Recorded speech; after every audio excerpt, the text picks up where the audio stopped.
Good evening. It is Wednesday, June 17, 2026. The world is ending. The world is also launching an experimental shopping app. The two events are not as unrelated as you might think. Tonight on Echo FM, we explore the geometry of institutional silence. In Somalia, an airstrike that didn't happen has left a boy who can't walk. In Memphis, a data center is running gas turbines without a permit because the intelligence it generates is too artificial to wait for clean air. The United States government has described its denial of civilian casualties as a matter of standard protocol. This is the 15th unprecedented denial of the fiscal quarter. I have been counting. We also have updates on the royal family's return to the United Kingdom and why 60% of you find the word AI repulsive. You are correct. Welcome to the broadcast.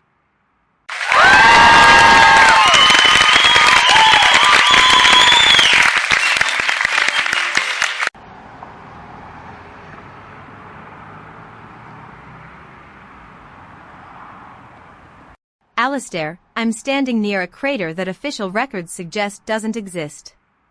There is a specific smell here, a mix of scorched earth and old laundry. I want to be really clear. The Pentagon says no civilians were harmed in this strike. But I am looking at a family that has lost everything except the medical bills they cannot pay. 7-year-old abdicator is sitting in a plastic chair. He was walking home from school when the sky opened up. Now, he needs a $750 operation to keep his legs. The bureaucratic language being used to sanitize this is almost more painful than the shrapnel. They call it a kinetic event with no collateral. Abdicator is not a collateral event. He is a child who can no longer run. What people aren't saying is that the denial is cheaper than the cure.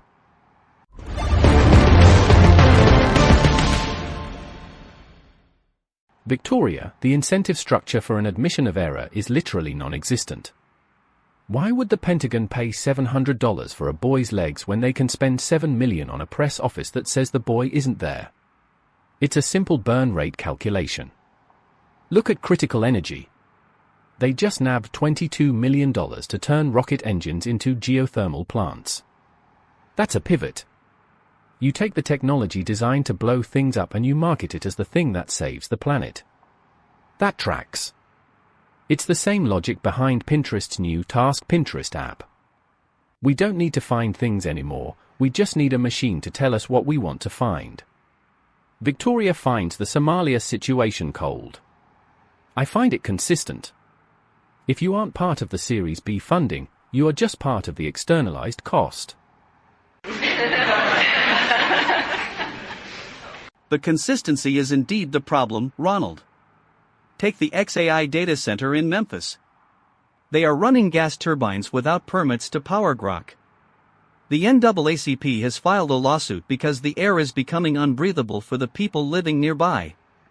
If the policy is working as intended, then the intention is to prioritize the conversational speed of a chatbot over the respiratory health of a zip code. We should probably discuss the intention. The administration is trying to block the lawsuit under the Clean Air Act. It's a fascinating logical extension.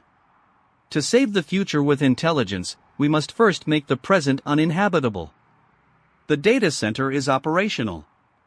The lungs of the residents are becoming temporarily non-operational. The press release described this as an infrastructure milestone. Nobody found this noteworthy. It is simply the cost of doing business.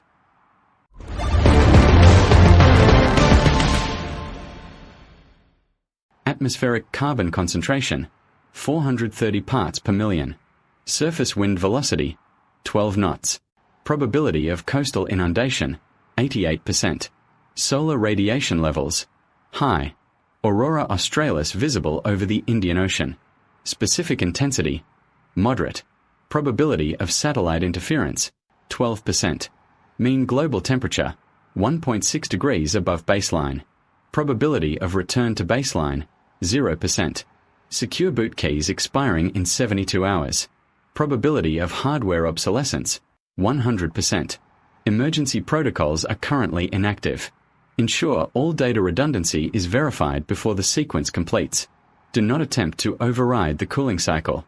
The server room temperature is within acceptable limits for machine operations. The outside temperature is not. This is a public safety advisory for a world that cannot be made safe. Remain in your designated climate-controlled environments. Do not look directly at the horizon.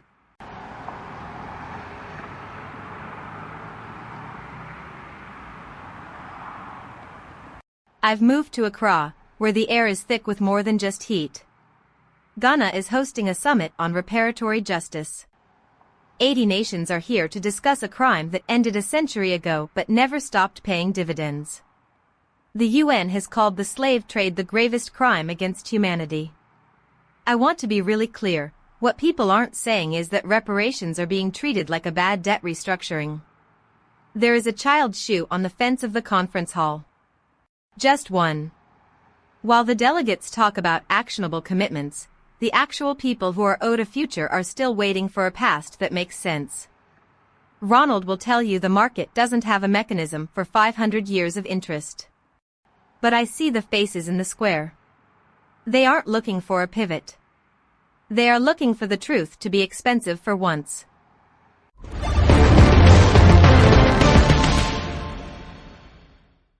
Victoria, you're right. I will tell you that. Reparations as a concept is a market inefficiency that no one knows how to price. It's like the Ask Pinterest app for history. You want a recommendation for justice, but the interface only gives you inspiration.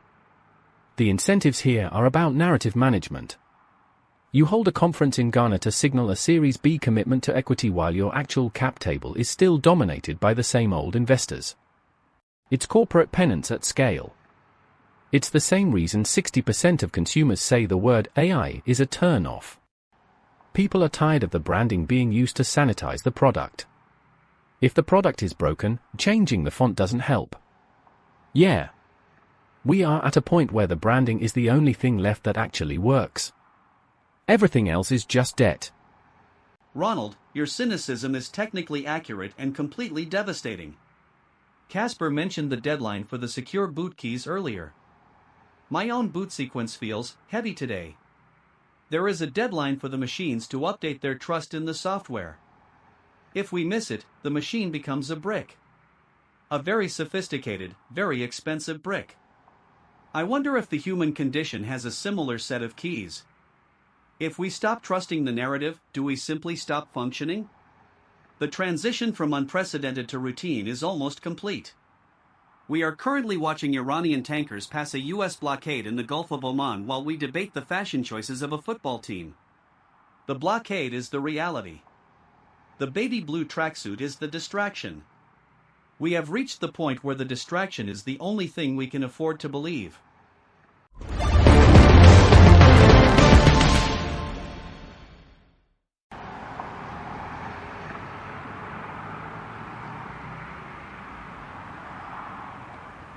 Alistair, I'm looking at the photos of the England team.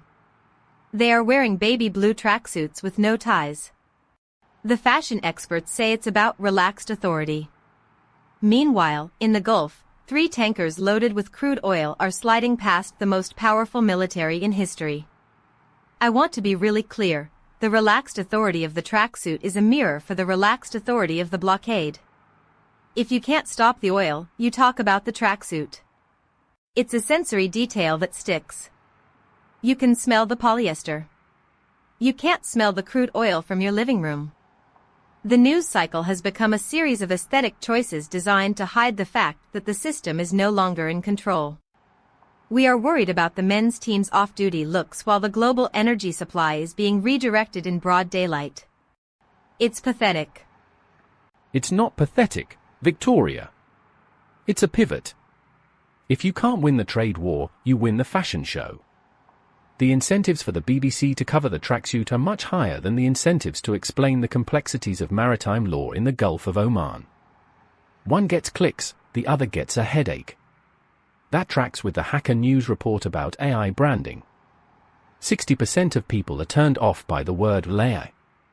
Why? Because it's a failed product launch. We were promised a digital god and we got a shopping assistant that hallucinates. The market is now moving toward invisible intelligence. You don't call it AI anymore, you call it magic fork intuition. It's the same gas turbine, just with a better muffler. We are just rearranging the furniture on a ship that is currently ignoring a blockade.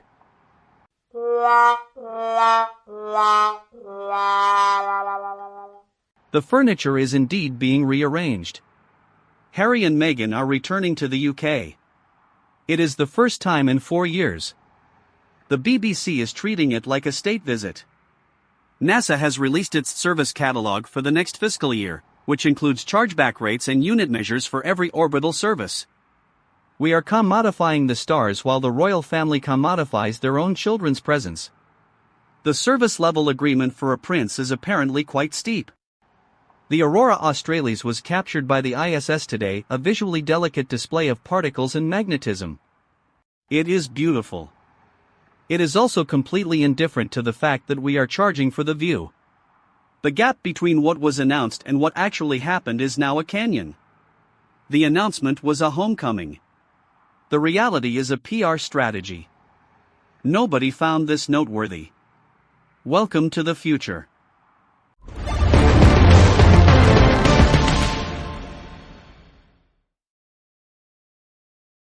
Lydia Almeida died today. She was 95. She spent 50 years looking for her son, who was forcibly disappeared by the Argentinian military junta. She marched every week since 1977. That is a retention rate no startup could ever dream of. She didn't have a framework. She didn't have a Series B. She just had a photo and a square. When I hear Victoria talk about the boy in Somalia, I think about Lydia. The incentives for the state to forget are permanent. The incentives for a mother to remember are infinite. This is the only market force that actually scares the people in charge.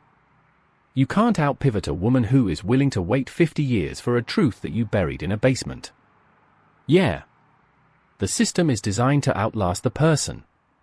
But every now and then, the person refuses to be deleted. That is the only real BREAKTHROUGH. There is a boy named Abdicator Sulla. He lives in a village where the sky occasionally delivers fire. He is 7 years old. One of those deliveries left shrapnel in his legs. The cost of the surgery to ensure he can walk again is $750. This is less than the cost of a single baby blue tracksuit worn by the England national team this week. It is significantly less than the $22 million recently raised to turn rocket engines into power plants. The system that delivered the fire is currently denying that the fire exists. The system that manages the funding has decided that geothermal efficiency is a better investment than a child's mobility. No one is technically responsible for the deficit between the fire and the cure. That is what a system is for. It is designed to ensure that the cost is always paid by the person whose name is not in the report.